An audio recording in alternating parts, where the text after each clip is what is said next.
Olá, eu sou o professor Felipe Sales, eu sou professor de fotografia e cinematografia, mas hoje eu gostaria de falar com vocês sobre música. Música clássica, para ser mais exato. Sempre gostei muito de ir a concertos, mas desde que eu me mudei para o interior, ir a um concerto virou uma atividade quase que paralela da vida, porque aqui no interior você não tem esse acesso, você não tem as mesmas oportunidades para assistir a um concerto. E na música clássica, assistir a um concerto ao vivo é fundamental, porque não se trata apenas da performance do artista em si, é da imersão total dentro daquela arte, é uma perspectiva que permite a você vivenciar a emoção daquela obra, daquela arte naquele momento, porque você está totalmente focado e totalmente direcionado àquilo. Essa é a razão pela qual a música clássica ainda precisa do suporte da sala de concerto, muito mais do que da gravação. E aliás, hoje a gravação é um problema também, porque o CD morreu, e aí o que é que você faz para ouvir música? Como é que você ouve música? Basicamente você não tem mais opção para ouvir música, porque você consegue comprar no máximo o que tiver disponível no mercado de CDs alternativos, mas são poucos títulos, você tem poucas opções de escolha. E hoje as grandes gravadoras, que são grandes conglomerados empresariais, né, escolheram como meio de divulgação de música é o streaming, é, o Spotify, o iTunes Music, mas são plataformas que para música clássica elas deixam muito a desejar. A começar pela compressão do arquivo e também pela impossibilidade de você escutar ela num equipamento de qualidade, né? Como por exemplo esse que eu tenho aqui atrás, olha, que é um receiver, né? Um antigo receiver, amplificador, e que tem uma qualidade sonora muito grande. Vejam as caixas acústicas, né? Essas caixas gradiente que eu tenho aqui, olha, são caixas de um antigo aparelho de som, mas que elas são muito boas, a reverberação delas é muito boa.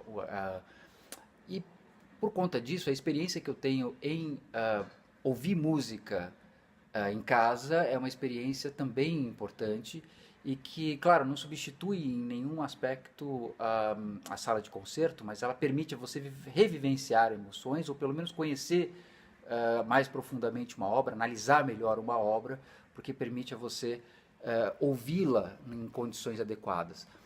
Ouvir numa caixa de computador, ouvir num fone de ouvido, que seja, na minha opinião, é válido, mas não tem o mesmo alcance emocional, o mesmo alcance espiritual que a música pode te dar quando você se coloca também na posição de ouvinte e você para ouvir a música clássica. Ou seja, eu na minha adolescência, quando eu ouvia muita música clássica em casa, ouvir música era um ritual, não era uma atividade paralela que eu fazia junto com outras coisas. Não, eu sentava para ouvir música, eu despendia aquele tempo para ouvir música. Eu sentava na sala, na poltrona da sala, para ouvir música e durante a execução daquele disco, na época vinil, eu ficava totalmente atento àquela música.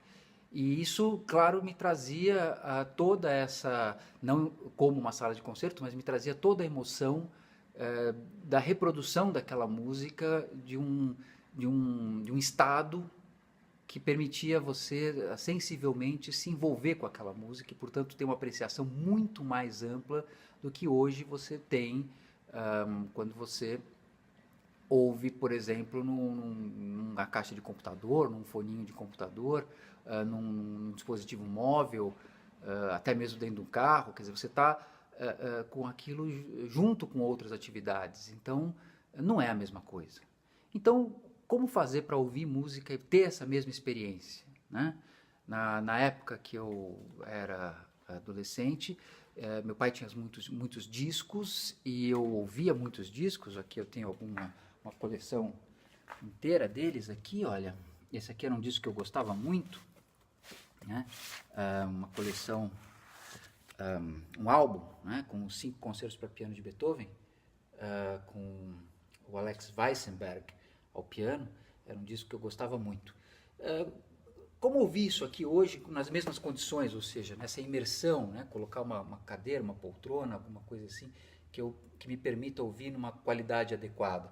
Eu não tenho mais vitrola, não tenho mais como ouvir esse. Eu até poderia comprar uma vitrola, mas hoje você tem em CD. Então o que eu fiz? Eu procurei as mesmas gravações que eu tinha em CD. Algumas eu achei. Essa aqui, por exemplo, eu achei.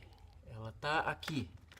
Essa gravação aqui. É uma outra edição, mas é a mesma gravação, literalmente a mesma. O que eu fiz para poder ouvir essa música? Porque aí tem um outro problema. O CD, o aparelho de CD, né? Aqui eu tenho um aparelho de CD. Esse aparelho aqui é um aparelho já antigo e que já pula as trilhas, ele já não funciona muito bem. E aí você fala, puxa, mas como é que eu vou fazer?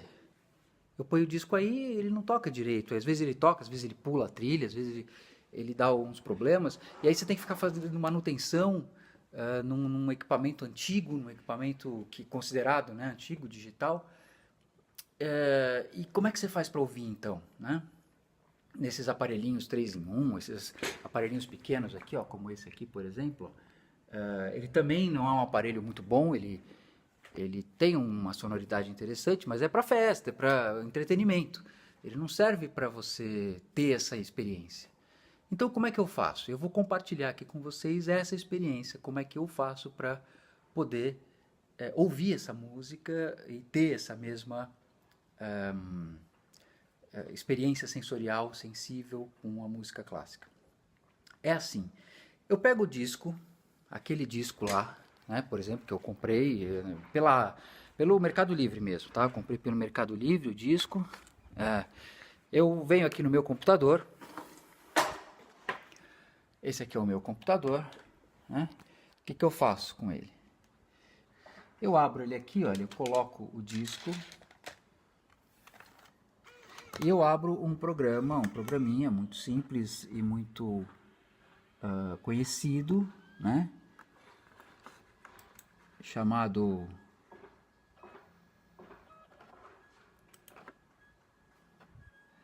iTunes, né? iTunes.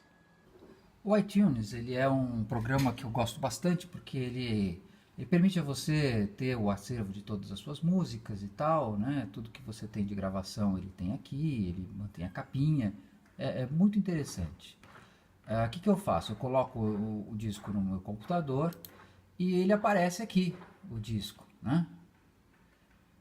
Eu extraio o disco, só que eu extraio ele como WAV. Eu venho aqui no codificador e coloco WAV. O que é WAV? WAV é o arquivo sem compressão. O arquivo, quando você compra música pela internet ou você baixa ou alguma coisa assim, o que acontece? A música ela vem, só que ela vem numa compressão, né? Por exemplo, 320 kbps, 256 kbps, etc. Tá vendo aqui, olha, eu tenho aqui a lista de músicas, quando eu venho para cá, eu vejo aqui, olha, ele tem a taxa de compressão do arquivo.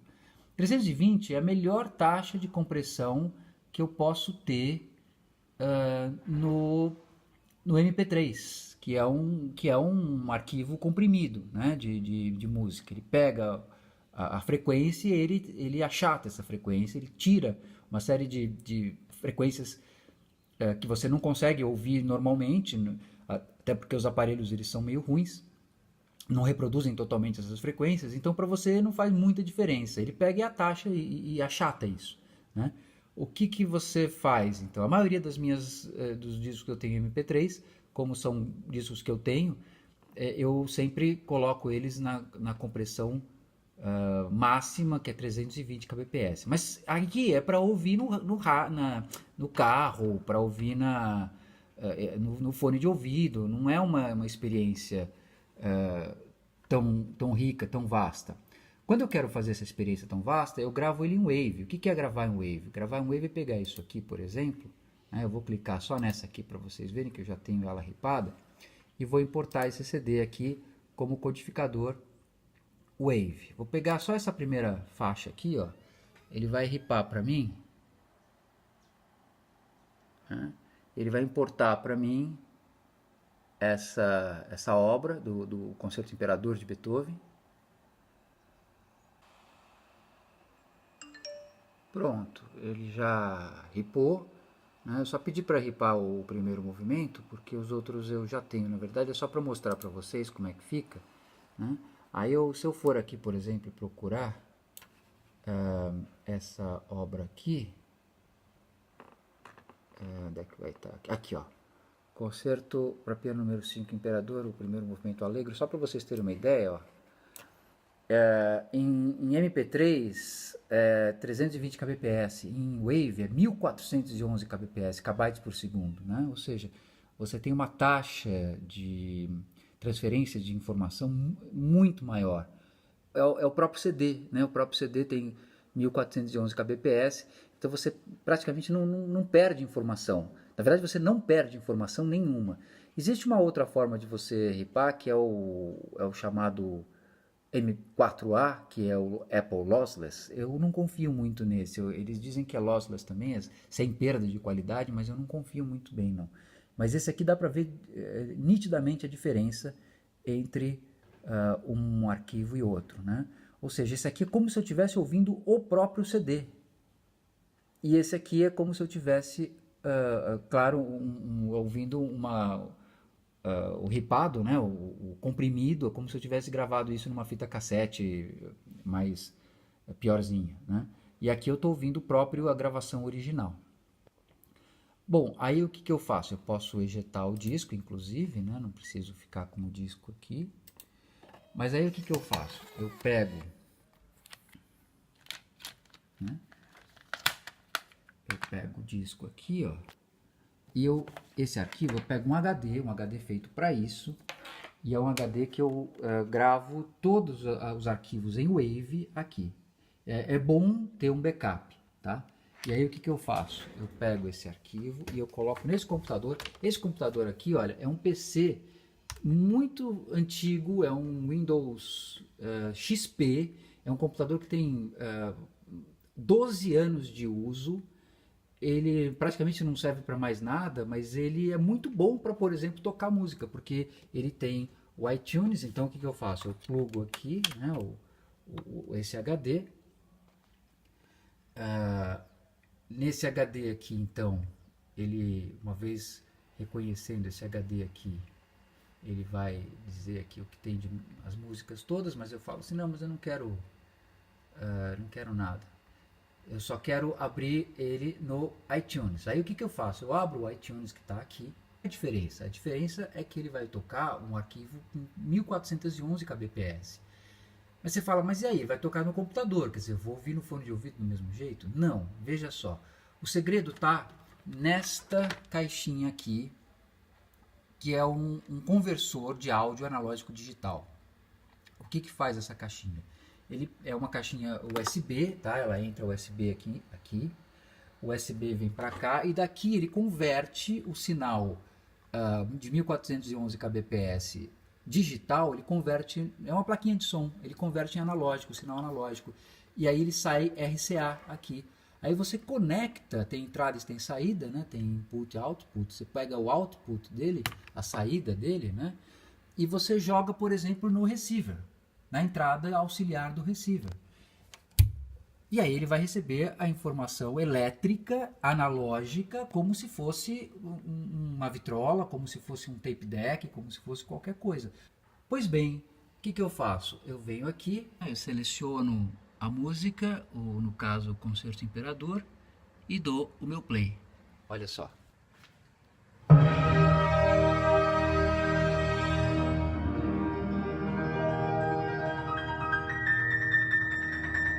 Eu até pego uma poltrona, uma cadeira aqui, que eu tenho, olha só, uma poltrona de escritório, que me permite então